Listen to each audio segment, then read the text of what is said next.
शिव पुराण श्री शत्रुद्र संहिता 22वां अध्याय। वृषभावतार वर्णन। नंदीश्वर बोले, हे ब्रह्मापुत्र सनत कुमार जी, एक बार देवताओं और दैत्यों ने मिलकर बहुमूल्य रत्नों और खजानों को हासिल करने के लिए समुद्र मंथन करने का निश्चय किया, परंतु वह मंथन किस प्रकार किया जाए यही सब सोच रहे थे। तभी आकाशवाणी हुई। आकाशवाणी ने कहा, हे कल्याणकारी देवताओं, तुम्हारा कार्य अवश्य ही सिद्ध होगा। तुम मंदराचल पर्वत को मथानी और नागराज वासुकी को रस्सी बनाकर क्षीरसागर का मंथन करो। आकाशवाणी सुनकर देवता और दानव उत्साहित होकर मंदराचल पर्वत को उखाड़ने लगे।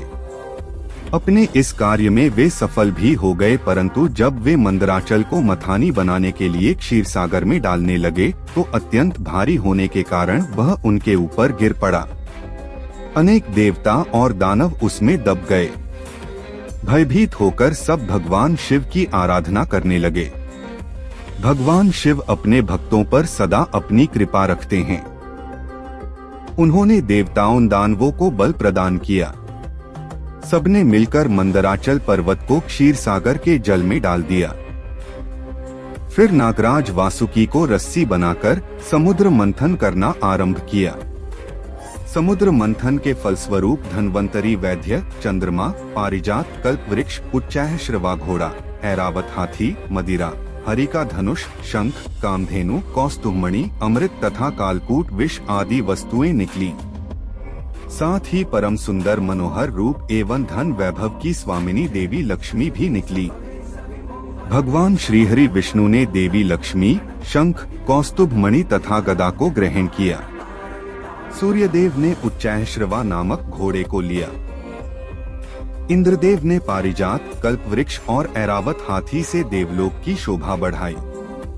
त्रिलोकीनाथ भक्त वत्सल भगवान शिव ने देवताओं और असुरों सहित पूरे संसार की रक्षा हेतु मंथन से निकला कालकूट विष पिया और नीलकंठ नाम से प्रसिद्ध हुए।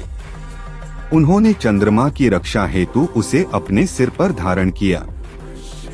असुरों ने रमण कराने वाली मदिरा को लिया तो मनुष्यों ने धन्वंतरी वैद्य को ग्रहण किया।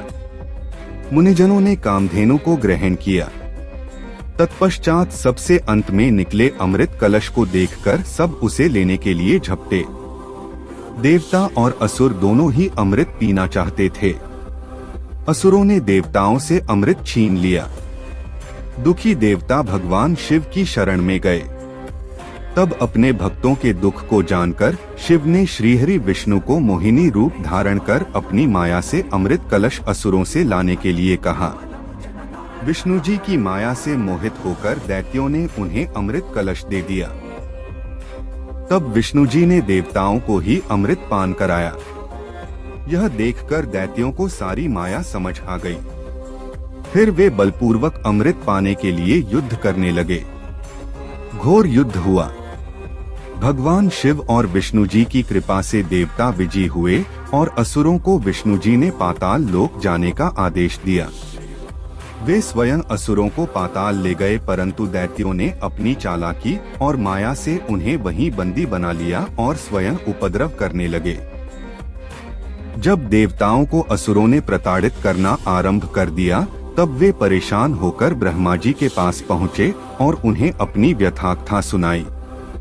फिर ब्रह्मा जी देवराज इंद्र सहित अन्य देवताओं को अपने साथ लेकर त्रिलोकीनाथ देवाधिदेव भगवान शिव के पास गए।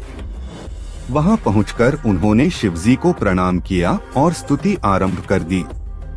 तत्पश्चात उन्होंने शिवजी से कहा, हे भगवान, असुरों ने हमें परेशान कर रखा है।